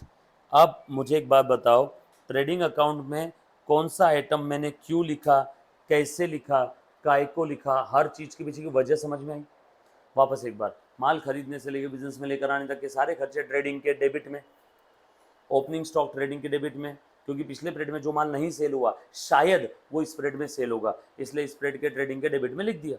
और नहीं सेल हुआ तो कहाँ आ जाएगा फिर से वो? क्लोजिंग में, बरोबर है ना। और उसके बाद में आपका क्लोजिंग स्टॉक क्यों आया? रेवेन्यू मैचिंग कॉन्सेप्ट के चलते। और goods loss due to fire, ये ऑपरेटिंग लॉस है, पीएनएल के डेबिट में दिखाना चाहिए, बट हाल फिलहाल में कहाँ पे? ट्रेडिंग के डेबिट में। तो ट्रेडिंग के डेबिट से निकालो और पीएनएल के डेबिट में डालो। ट्रेडिंग के डेबिट से निकालना है तो लॉस को कहाँ लिखो? क्रेडिट साइड में। क्लियर? पक्की बात। ये ट्रेडिंग अकाउंट है जो 11वीं कक्षा में आपने पढ़ा होगा, नहीं पढ़ा होगा तो मुझे ऐसा लगता है कि ये हर एक पहलू मैंने यहाँ पे बताया। अब एक पहलू और बाकी है जो मैंने बोला था थोड़ी देर बाद बताऊंगा, वो है फॉर द ईयर एंडेड। ध्यान से सुनना, मैंने पूरे साल भर में कहीं कोई एक बार भी वेजेस अगर दिए होंगे या फ्यूल चार्जेस दिया होगा या ट्रांसपोर्ट चार्जेस या कुछ कोई एक बार भी खर्चा किया होगा तो भी वो ट्रेडिंग के डेबिट में आ जाएगा। Trading account, profit and loss account, ये पूरे साल को कवर करते हैं। लेकिन बैलेंस शीट इतनी स्वार्थी है ना, बैलेंस शीट सिर्फ एक पर्टिकुलर डेट को कवर करती है। क्या बोला बेटा मैंने? वापस सुनना, बैलेंस शीट क्या करती है? एक पर्टिकुलर डेट को कवर करती है। ये बैलेंस शीट, ये बैलेंस शीट एज ऑन, यहां पे फॉर द ईयर नहीं लिख रहा हूं मैं, एज ऑन डेट, जो भी साल का आखिरी दिन होगा 31 मार्च 2024, आपको समझाने के लिए, बरोबर है। अब बैलेंस शीट क्या कहती है? इस दिन, एज ऑन दैट डेट, जो भी लाइबिलिटीज होंगी वो सब यहां पे लिखेंगे। एज ऑन दैट डेट, जो भी असेट्स होंगी वो सारी असेट्स हम लोग यहां पे लिख देंगे। जैसे साल भर मेरे पास BMW कार थी, साल के आखिरी दिन मैंने BMW कार बेच दिया। अब बताओ, जिस समय पे मैं बैलेंस शीट बना रहा हूं उस समय मेरे पास BMW कार है? नहीं। बैलेंस शीट में BMW कार आएगी? नहीं। सो बैलेंस शीट बोलती है भैया साल भर तेरे पास क्या था नहीं था मुझे कोई लेन देन नहीं है, जिस दिन मैं बन रही हूं उस दिन अगर तेरे पास कार है तो वो बैलेंस शीट में दिखेगी। So balance sheet is like a selfie, snapshot, photo. मतलब जिस मोमेंट पे आपने फोटो निकाला उस समय आप जैसे थे बस वो दिखोगे, फोटो निकालने के पहले आप क्या कर रहे थे वो बैलेंस शीट में नहीं दिखेगा। सो बैलेंस शीट एक पर्टिकुलर मोमेंट का पिक्चर आपको दिखाती है। साल भर आपके पास BMW कार थी, बैलेंस शीट बनाने के 1 घंटे पहले कार बेच दी, अब बताओ बैलेंस शीट में कार दिखेगी क्या? No, no. साल के आखिरी में, फाइनल अकाउंट का ही पार्ट है, मैंने ऑलरेडी बताया फाइनल अकाउंट कब बनाते हैं? जनरली साल के आखिरी में, यस और नो। लेकिन ट्रेडिंग P&L ऐसे नहीं है। साल भर मेरे पास BMW कार थी, साल के आखिरी में मेरे पास BMW कार है नहीं, बट उस साल भर में BMW कार के लिए जो भी मैंने रिपेयर मेंटेनेंस का खर्चा किया होगा साल में एक बार भी, तो भी वो P&L में आ जाएगा। साल में एक बार भी रिपेयर का खर्चा किया तो P&L में आएगा कि नहीं आएगा? मतलब देखो, साल के आखिरी दिन मैंने कोई रिपेयर मेंटेनेंस का खर्चा नहीं किया, साल के पहले दिन किया था, बट फिर भी देखो P&L ने याद रखा। सो P&L आपको, ट्रेडिंग आपको, P&L आपको पूरे साल की पिक्चर दिखाता है। Trading P&L is like a video film, पूरे साल को कवर कर रहा है, but balance sheet is like a snapshot, photo, बस उस मोमेंट को कवर कर रहा है। उस मोमेंट पे आपकी औकात क्या थी, एसेट्स लायबिलिटी कितनी थी, वो बैलेंस शीट आपको बताती है। लेकिन ट्रेडिंग P&L पूरे साल को कवर करते हैं। पूरे साल भर में आपके पास, आपने मान लो एक लेबर था, आपके पास साल के 6 महीने था, वेजेस देते थे आप उसको, बाद के 6 महीने या जिस दिन फाइनल अकाउंट बनाया उस दिन वो लेबर आपके पास है ही नहीं, वो छोड़ के चला गया आपको, बट फिर भी साल में आपने एक बार भी उसको वेजेस दिया होगा, तो ट्रेडिंग के अंदर में आ जाएगा क्या वेजेस? यस और नो? साल में एक बार ही आपने वेजेस दिया था, बाकी पूरे साल भर वेजेस दिए नहीं, एक बार भी वेजेस दिया होगा तो देखो ट्रेडिंग में आ गया, जो भी उसका बैलेंस होगा 50, 100, 200 रुपए एक बार का। सो ट्रेडिंग और प्रॉफिट एंड लॉस अकाउंट पूरे साल के इनकम और एक्सपेंस को कवर करते हैं, लेकिन बैलेंस शीट, जिस दिन आप बैलेंस शीट बना रहे उस दिन, उस मोमेंट पे जो असेट्स और लायबिलिटी उसके पास है बस उसको कवर करती है। साल भर मेरे पास बिल्डिंग थी, साल के आखिरी दिन बिल्डिंग बेच दिया, बोलो बैलेंस शीट में बिल्डिंग आएगी? नो। साल भर मेरे पास क्यों आएगी बैलेंस शीट? तो एज ऑन दैट डेट, उस मोमेंट पे बना रहे। साल भर मेरे पास BMW कार नहीं थी, बैलेंस शीट बनाने के 5 मिनट पहले मैंने कार खरीदा, अब बताओ वो कार बैलेंस शीट में आएगी क्या? यस। बैलेंस शीट बड़ी स्वार्थी है, जिस मोमेंट पे आप बना रहे हो उस मोमेंट पे जो असेट्स और लायबिलिटी आपके पास है वो सारी असेट्स और लायबिलिटी की पिक्चर कौन बताएगा? Balance sheet. यस और नो? क्लियर है? ये बात समझ में आई? पक्का? चलूँ मैं आगे? डन। सो बैलेंस शीट में बेसिकली आता क्या है बताओ तो जरा? सारी लायबिलिटीज और एसेट्स। लायबिलिटीज और एसेट्स बताने की जरूरत नहीं आपको, क्या क्या लायबिलिटीज में? लायबिलिटी में आपका बैंक लोन आ जाएगा, कैपिटल भी आपकी लायबिलिटी है। क्यों रे बेटा, कैपिटल को लायबिलिटी क्यों बोलते बताओ तो जरा? कैपिटल को लायबिलिटी क्यों बोलते हैं? एनीबडी?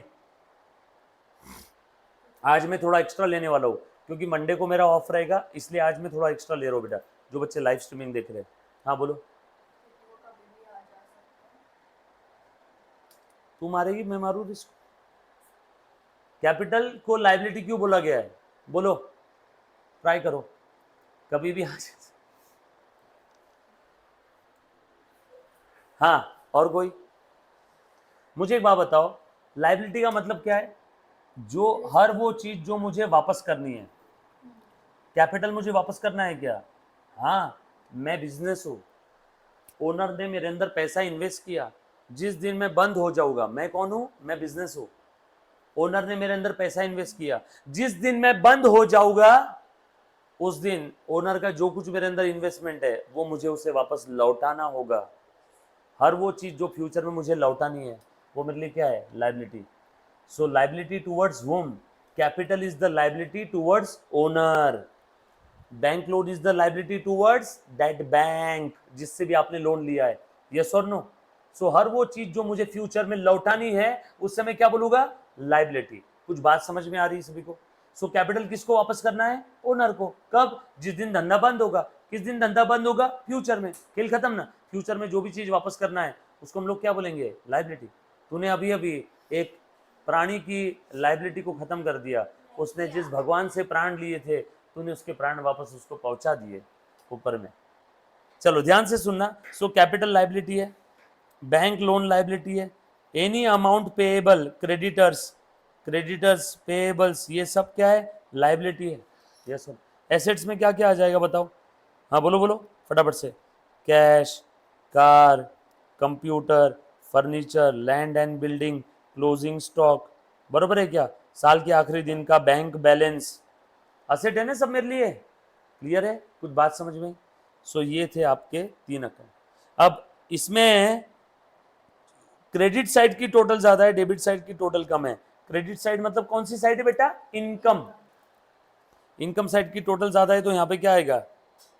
बोलो, ग्रॉस प्रॉफिट। और डेबिट साइड खर्चे वाली टोटल ज्यादा है तो यहां पे क्या आएगा? इधर आए तो ग्रॉस लॉस। फिर ये ग्रॉस प्रॉफिट अगर आए तो इधर लिख देना, ग्रॉस लॉस आए तो डेबिट में लिखना। और ये जैसे ही आपने ट्रांसफर कर दिया gross profit gross loss trading से पीएनएल में, ट्रेडिंग अकाउंट क्लोज। ट्रेडिंग का बैलेंसिंग फिगर किधर मरेगा? जाके पीएनएल में, क्योंकि आपको नेट प्रॉफिट निकालना है ना। अरे अभी तो थोड़ी देर पहले तुम्हारी बात हुई थी, तुमने ही तो बोला था मुझे, मैंने 10 रुपए का पेन खरीदा 15 में बेचा। बोलो ग्रॉस प्रॉफिट कितना आया? 5। अब इसमें से इनडायरेक्ट खर्चे माइनस करने हैं। इनडायरेक्ट खर्चे कितने थे? 2। नेट प्रॉफिट कितना आया? 3। तो अब इनडायरेक्ट खर्चे कहाँ पे है? पीएनएल में। अब इनडायरेक्ट खर्चे ग्रॉस प्रॉफिट से माइनस करना है तो ग्रॉस प्रॉफिट को इनडायरेक्ट खर्चों के पास लाना पड़ेगा ना। अब इनडायरेक्ट खर्चों के पास लाना है मतलब उसको कहाँ लाना है? पीएनएल में। गावरान भाषा में ट्रेडिंग का बैलेंसिंग फिगर पीएनएल में डालो। बरोबर है? हाँ, क्या करें, इतनी मेहनत करके हम लोग जीवन जीते हैं, कपड़े खरीदते हैं, आखिरी में मर जाते हैं, तो और कोई ऑप्शन क्या है? बरोबर है? इतनी सब मेहनत करके कर क्या रहे? हम लोग इतनी सारी मेहनत क्यों कर रहे हैं अल्टीमेटली? बताओ मुझे, अल्टीमेटली आप सब लोग क्यों पढ़ रहे हो? पैसे के लिए। अरे और क्या है? कोई मुझे अगर प्रूफ करके बता दे कि सर नहीं मैं पैसे के लिए नहीं कर रहा हूं। अल्टीमेट गोल क्या है आप सबका? पैसा। तो इतनी सब मेहनत कर रहे हो सिर्फ पैसे के लिए? अच्छा, भारत सरकार आप सभी को नोटें क्यों नहीं छाप के दे देती रे? नोटें छापने की मशीन है ना, भारत सरकार को बोलो सर पेपर मैं ला के देती हूँ, पेपर मैं ला के देती हूँ, मुझे एक 2-4 करोड़ छाप के दे दो। क्यों नहीं देती है बताओ मुझे? लोगों के पास पैसा आ गया तो देश की तरक्की हो जाएगी ना, तो क्यों नहीं देती है? कभी सोचा है क्या एनीबॉडी?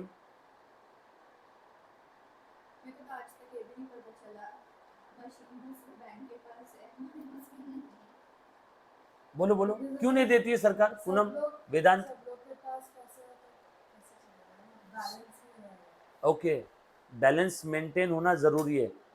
ओके, आप सभी को मालूम है क्या, एक मनसा मूसा नाम का एक इतिहास का सबसे अमीर आदमी था। क्या नाम था उसका? मनसा मूसा। उससे अमीर आदमी आज तक इस पृथ्वी पे पैदा नहीं हुआ। ये बिल गेट्स, एलॉन मस्क, सब उसके नाखून के मैल के बराबर थे। बरोबर है क्या? इन सब की जायदाद भी अगर मिला दी तो उससे कई गुना ज्यादा उसके पास में जायदाद थी। मनसा मूसा माली राज्य का राजा था। तो ये जब अपनी हज की यात्रा पे जा रहा था ना, माली से हज में, बरोबर है, तो बीच में जाते समय इसको रास्ते में इजिप्ट लगा था। जब ये इजिप्ट से होके गुजर रहा था तो इजिप्ट में इसका था कुछ दिन का मुक्काम, है ना, रात को, फिर वहां पे और आगे बढ़ो, हर देश में होते हुए। तो इजिप्ट में जो कोई भी गरीब इंसान इसको मिलता था, उस गरीब इंसान को एक गोल्ड देता था। ये इतना अमीर आदमी था, इतना अमीर आदमी था कि आप इसकी जायदाद का अंदाज भी नहीं लगा सकते। तो ये इजिप्ट के हर गरीब इंसान को जो भी दिखता था, और ये काफी दिल का, क्या कहते हैं, नरम दिल इंसान था। तो ये इजिप्ट के हर गरीब आदमी को, जब ये उस देश से होके गुजर रहा था, तब इसने हर गरीब इंसान को क्या दे दिया? गोल्ड। इस वजह से इजिप्ट की इकोनॉमी करप्ट हो गई, खत्म हो गई। मतलब सोचो, सबके पास गोल्ड आ गया, सब अमीर बन गए। मुझे एक बात बताओ, पैसा जिस देश में फ्लो बहुत ज्यादा होता है उस देश की तरक्की होती है। लेकिन इजिप्ट में पैसे का फ्लो रुक गया। फ्लो कब होता है? हाइट से नीचे। पानी फ्लो कैसे होता है? ऊपर से ऊपर, एक जगह पानी ऊपर है और यहाँ पे जमीन नीचे है, तो पानी ऐसा फ्लो होगा ना। किसी भी चीज का फ्लो होने के लिए अमीर गरीब ऊपर नीचे होना जरूरी है ना। इजिप्ट में ऐसा हो गया सिस्टम। अब बताओ, ये पानी फ्लो होगा क्या? सबके पास पैसा है, कोई पैसे के लिए, अब किसी को भी मैंने बोला आप सबके पास 100-100 करोड़ रुपए आ गए, मैंने बोला चला मेरे यहाँ पे जॉब कर, मैं तुझे 50,000 रुपये महीना दूंगा, ये क्या बोलेगी? नहीं आऊंगी। मेरे पास 100 करोड़ रुपए आ गए, कोई मेरे पास आए, सर मेरे बच्चे को पढ़ा दो, नहीं पढ़ाऊंगा, 100 करोड़ है भाई के पास। सोचो, सबके पास पैसे आ गए, कोई काम करेगा क्या? और काम नहीं करेगा तो उस कंट्री की इकोनॉमी एक दिन में खत्म हो जाएगी। कुछ बात समझ में आ रही? सो मनसा मूसा ने सेम गलती की थी, सबको गोल्ड देते गया था वो। और जैसे, हाँ क्या बोले? स्ट्रैटेजी भी तो हो सकती है। हो सकता है इजिप्ट की इकोनॉमी खराब करने की उसकी स्ट्रेटेजी है, मुझे पता नहीं है। उसके पास गोल्ड, अरे तो वो मनसा मूसा जो था, राजा था ना उस देश का, जमीन के नीचे सोना बहुत मिलता था पहले, अब नहीं मिलता है, सब निकाल लिया अंग्रेजों ने। भारत को 20-25 बार लूटा गया है, कई जहाज सोने के भर के गए हैं। सोने की चिड़िया बोलते थे ना पहले भारत को, सोने की चिड़िया बोलते थे भारत को। इतना भारत के अंदर सोना था, गोल्ड था। कितने लोगों ने भारत को कितने बार लूटा है आज तक? यस और नो?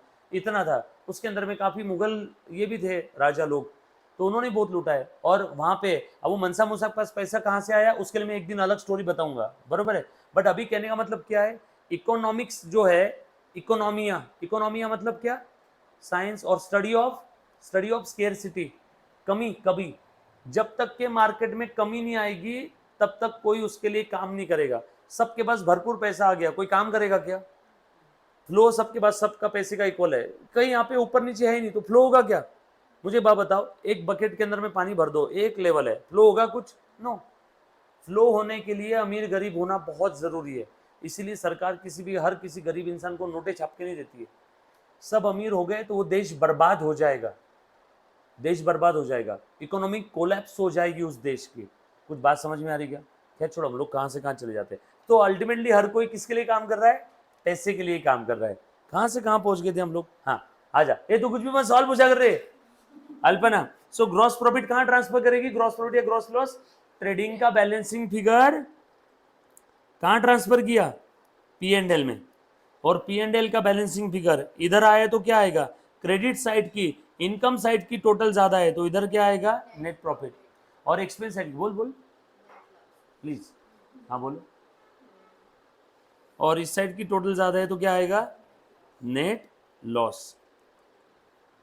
और नेट प्रॉफिट आए तो तू बता बेटा, सानी का नेट प्रॉफिट आए तो कहां लिखेंगे उसको? नेट प्रॉफिट, प्रॉफिट किसका होता है धंधे में? सैलरी किसकी होती है? एम्प्लॉय की। लेबर चार्जेस किसको देते हैं? लेबर को। प्रॉफिट पे किसका अधिकार होता है? मालिक का, ओनर का। यस और नो? सो नेट प्रॉफिट कहां जाके मरेगा? कैपिटल के अंदर नेट प्रॉफिट नेट लॉस आ गया, ये भी क्लोज। तो नेट प्रॉफिट आए तो ओनर का कैपिटल बढ़ जाएगा, नेट लॉस आया तो ओनर का कैपिटल कम हो जाएगा, और ये बैलेंस शीट अब टैली हो जाएगी। तो आपका सम सही है। सो ट्रेडिंग का बैलेंसिंग फिगर पीएनएल में, पीएनएल का बैलेंसिंग फिगर बैलेंस शीट में, और ये बैलेंस शीट बनने के बाद इस बैलेंस शीट को हम लोग अगले पीरियड में क्या करेंगे, कैरी फॉरवर्ड करेंगे। यस और नो, इस बैलेंस शीट को हम लोग अगले पीरियड में क्या करेंगे, कैरी फॉरवर्ड। ध्यान से सुनना, ये आपने बैलेंस शीट बना ली, बताओ ट्रेडिंग का बैलेंसिंग फिगर कहाँ पे आया, P and L, P and L close हो गया, इसका बैलेंसिंग फिगर बैलेंस शीट, और बैलेंस शीट बना ली। अब बैलेंस शीट में क्या होते हैं, बैलेंस किसके, लाइबिलिटीज और एसेट्स के, बोलो लाइबिलिटीज और एसेट के, और ये बैलेंसेस हमें कहाँ लेके जाना है, अगले साल। अगले साल ये सारे देखो, ट्रेडिंग क्लोज हो गया, पीएनएल में मर गया, पीएनएल क्लोज हो गया, बैलेंस शीट में जाके ऐड हो गया। अब बैलेंस शीट के सारे बैलेंस को अगले साल क्या बोल के रिकॉर्ड करना है, ओपनिंग बैलेंस बोल के रिकॉर्ड करना है। यस और नो, ओपनिंग एंट्रीज, और फिर से चक्कर शुरू हो गया, फिर से फिर से फिर से फिर से फिर से फिर से, बस यही है आपका अकाउंटिंग साइकिल। इसी को आप लोग प्यार से क्या बोलते हो, अकाउंटिंग साइकिल। कुछ बात समझ में आ रही क्या, यस और नो, सिंपल है, पक्की बात। अब ये बैलेंस शीट टैली कैसे होती है मैं आपको बताता हूँ, ध्यान से सुनना। हाँ हाँ, और है। ध्यान से सुनो सब लोग, ये बैलेंस शीट टैली कैसे होती है, बैलेंस शीट में क्या होता है, एसेट्स और लायबिलिटी। एक बार रिवाइज करवा दूं क्या, सब लोग भूल रहे तो वापस स्टार्टिंग से लेके, लिखना बाकी है आपका, बहुत कुछ सीखना बाकी है। लिखो, लिखो फटाफट से,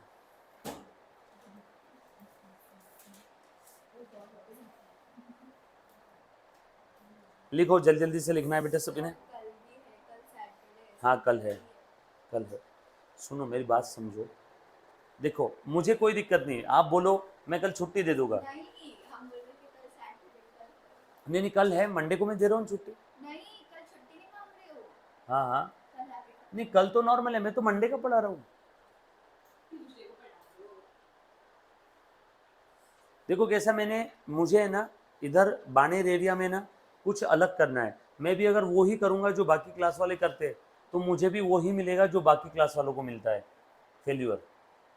तो मुझे कुछ अलग करना होगा। अब तुम बताओ मुझे, तुम्हारे मम्मा पापा का हार्ड अर्न मनी तुम मुझे ला के दे रहे हो, और मैं हफ्ते में 5 दिन पढ़ा रहा हूँ तुमको, और शनिवार रविवार छुट्टी दे रहा हूँ, तुम्हारे घर वालों को अच्छा लगेगा क्या, पेरेंट्स क्या बोलेंगे, हम मेहनत का पैसा दे रहे हैं, सैटरडे को मास्टर छुट्टी दे रहा है, बरोबर है क्या, सैटरडे को रखेंगे ना हम लोग, लेक्चर भी रखेंगे, टेस्ट भी रखेंगे, टेस्ट के लिए सैटरडे रिजर्व रखा है। सोचो 5 दिन लेक्चर, ये सैटरडे संडे छुट्टी, और 5 दिन में एक दिन टेस्ट रख लूँ तो आपका हफ्ते में पढ़ाई कितने दिन हो रहा है, सिर्फ 4 दिन। और अकाउंट्स इंपॉर्टेंट सब्जेक्ट है, बचे हुए सब्जेक्ट मैंने रखे ना, दो दो दिन ही तो रखे हुए, अकाउंट्स इंपॉर्टेंट है। आप समझे नहीं, मैंने क्या बोला? तुम जो बोल रहे हो ना, तुम एक बार की छुट्टी मांग रहे हो, नो, आई और एम मैं, छुट्टी नहीं मांग रही हूँ। तुम बोल रहे हो कि सर कल पढ़ा देना, आज रुक जाओ यहाँ पे। आज थोड़ा सा हाँ तो वही तो छुट्टी है, मेरे नज़र में उसी को छुट्टी बोलते हैं। सीरियसली। हाँ, मंडे को हमारा वैसे भी एक दिन का लेक्चर ऑफ रहेगा ना, तो हम लोग चाहते हैं कि, कुछ होगा ना तो नहीं मैं रिवाइज करवाऊंगा ना, 3 बार सेम चीज वापस बताऊंगा, टेंशन मत लो, हम लोग उसको घूमते घूमते सेटल डाउन कर देंगे। इसलिए मैंने आज हर्षा मैम को बोला, मैम आज थोड़ा सा आप रुक के ही आना, मंडे को हर्षा मैम रहेगी आपके साथ, मंडे को मैं रहूँगा तो ऑब्वियसली, तो मैं आपको दे रहा हूँ ना, देखो संडे आपका छुट्टी है, परफेक्ट। मैं मैम को बोलूंगी प्लीज मंडे को एसपी ले लो। वो आपका और मैम का इशू।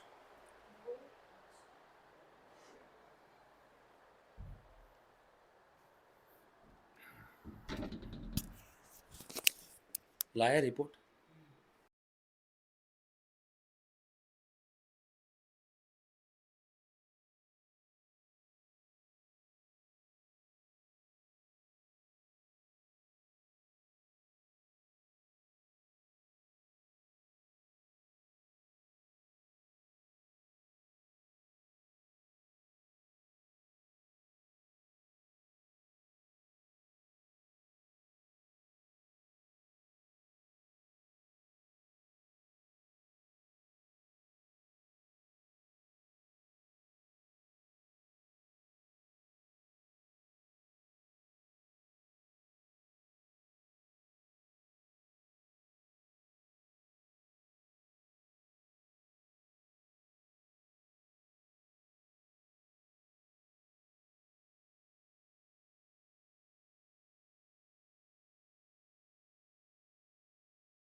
लिखा क्या?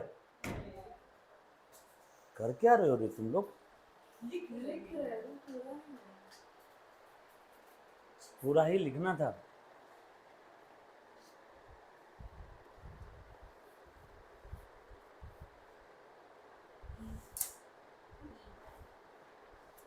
सानिका को नींद आ रही, तो क्यों ऐसा करती रहे, धक्के मारते रहती है उसको?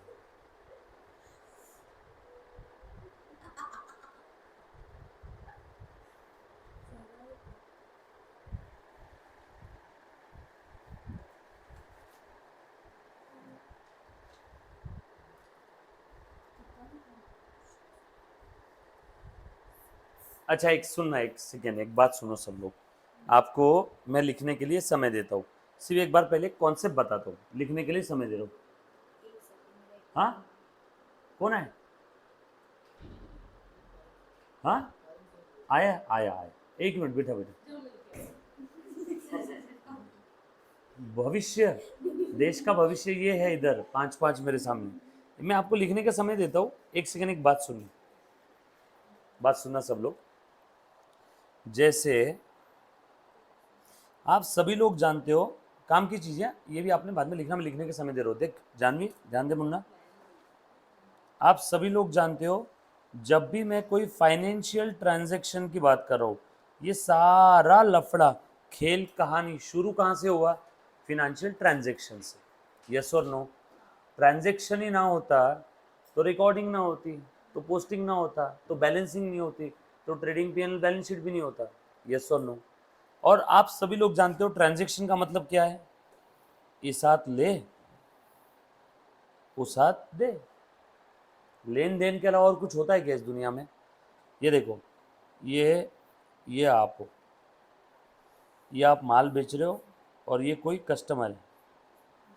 ये कस्टमर से आपको क्या है?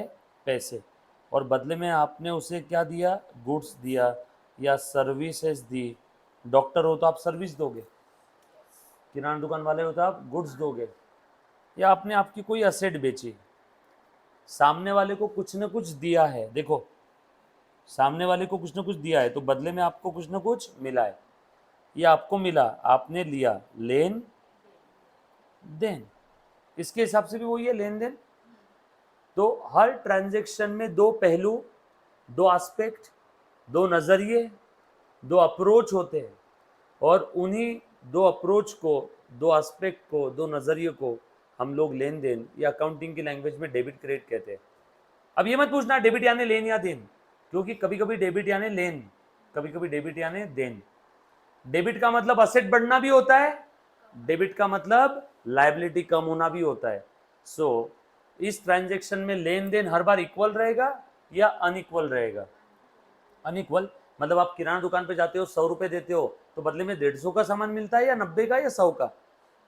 100 का, मतलब इक्वल रहेगा ना। अनइक्वल कैसे रहेगा? तो जितना आप दोगे, बदले में उतने का ही कुछ लोगे, या आसान भाषा में, जितने का आपने लिया, बदले में आप उतना दोगे। तो हर बार ये लेन देन इक्वल रहेगा। कभी कोई ऐसा आपने देखा है कि नहीं नहीं साहब, मैं आपको 100 रुपये दूंगा, आप मुझे बदले में 90 का ही सामान दो? या कोई ऐसा बोलेगा सर मैं 100 दे रहा हूँ, बदले में आप 110 का सामान दो? ऐसा होने वाला है क्या कभी? हर बार लेन देन कैसे रहेगा? इक्वल। जितना आप दे रहे हो, बदले में उतना ही आपको मिल रहा है, राइट? और ये दो एस्पेक्ट ही आपके डेबिट एस्पेक्ट, क्रेडिट एस्पेक्ट है। यस और नो? देन लेन हर बार कैसे रहेगा? इक्वल। और ये ही लॉजिक है, ये ही असली वजह है आपकी बैलेंस शीट या ट्रायल बैलेंस टैली होता है। ये ही लॉजिक है कि आपका हर बार डेबिट और क्रेडिट इक्वल होता है। इसी की वजह से डबल एंट्री सिस्टम में हर चीज़ टैली होती है। क्योंकि double entry system, sir double ही नाम क्यों है, ट्रिपल क्यों नहीं है, या सिंगल क्यों नहीं करते हम लोग? क्योंकि हर ट्रांजैक्शन के कितने पहलू होते हैं? दो।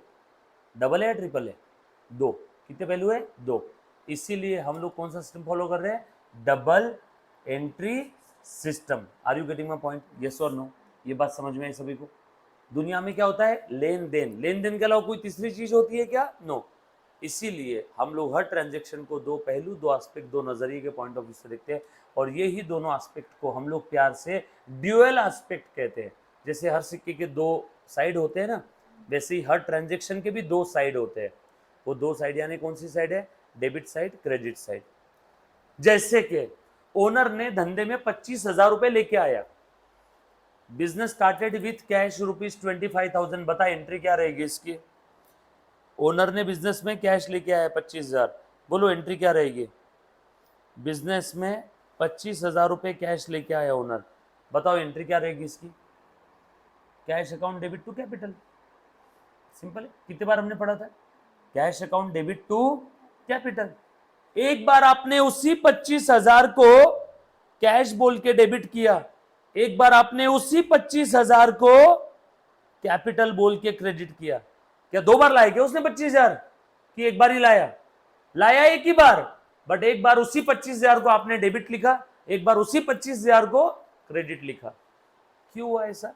Double entry system.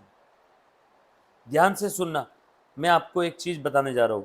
देखो बेटा, इसी के भरोसे एक अकाउंटिंग इक्वेशन है, सबसे काम की चीज। Asset is equal to liabilities plus capital. ये ही एक त्रिकाल बाधित सत्य है अकाउंटिंग की दुनिया का। त्रिकाल बाधित सत्य मतलब क्या होता है? अटूट सत्य, सच। सारी अकाउंटिंग की बुनियाद यही है, अकाउंटिंग इक्वेशन। चलो आप मुझे कोई भी ट्रांजैक्शन बोलो, मैं इस इक्वेशन के जरिए आपको लिख करके बताता हूँ। पहला ट्रांजैक्शन मैं बता देता हूँ। ओनर ने धंधा शुरू किया, 10,000 रुपए कैश लाया। बताओ बिजनेस में कैश आ गई। कैश कहाँ पे लिखा हुआ? असेट में, लाइबिलिटी में, कैपिटल में? Very good. कैश कहाँ पे आएगी? असेट। कितनी आई कैश? कैश आई ना, कैश इंक्रीज हो गई, ऊपर जाने वाला एरो, कैश लिख दिया वहां पे, देखो प्लस 10,000। लाइबिलिटी में कोई इंपैक्ट हुआ? नो। ओनर ने लाया तो कैपिटल बढ़ा क्या? अरे इक्वेशन टैली, चेक कर लो।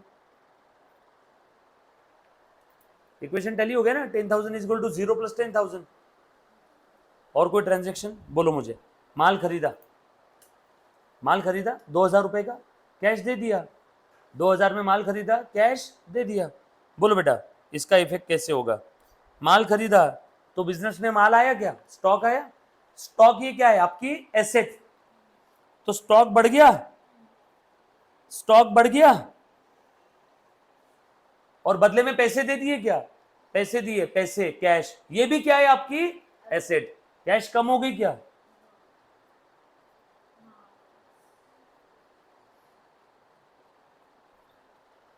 डन। फिर से चेक कर लो, इधर no change, no change. Liability और कैपिटल में नो चेंज। 10,000 प्लस 2,000 माइनस 2,000 कितना आया? 10,000। 0 plus no change, 0। 10,000 plus no change, again tally. कोई भी इक्वेशन बोलो जो आपके दिल में आता है, एनीबॉडी बोलो बोलो बोलो। माल बेच दिया सर, ये 2,000 का जो आपने माल लाया था ना, वो माल आपने 10,000 में बेचा। कितने में बेचा? 10 में। बोलो माल कितने का कम हुआ? 2,000 का। माल कितने का कम हुआ? 2,000 का। और बेचा कितने में? 10,000 में। स्टॉक कितने का गया बिजनेस से? 2,000 रुपए वाला जो स्टॉक था वो स्टॉक चला गया, और पैसे कितने आए बदले में? 10,000। बरोबर ना? प्रॉफिट में बेचा मैंने, पैसे कितने आए? 10,000। कैश आ गई, कैश बढ़ गई। बताओ 2,000 की चीज 10,000 में बेची, फायदा कितने का हुआ? उस फायदे को आप लोग क्या बोलते हैं अंग्रेजी में? प्रॉफिट। प्रॉफिट किसका होता है? ओनर का। ओनर कहां बैठा है? कैपिटल में। तो कैपिटल में प्रॉफिट लिख दूं क्या? 8,000।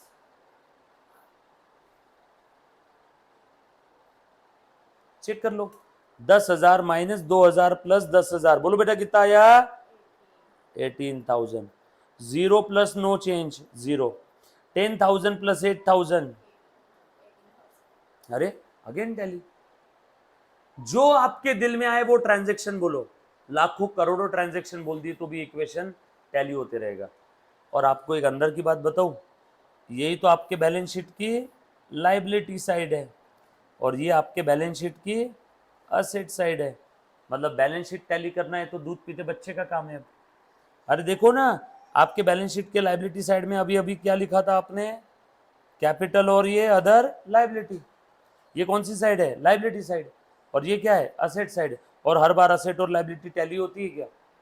सो आज के बाद अगर आपसे कोई सवाल पूछे कि ये बैलेंस शीट टैली क्यों होती है, ये हर बार डेबिट क्रेडिट इक्वल क्यों होता है, तो उसको बोलना उसके पीछे की वजह है ड्यूअल एस्पेक्ट कॉन्सेप्ट। उसके पीछे की वजह है ड्यूअल एस्पेक्ट।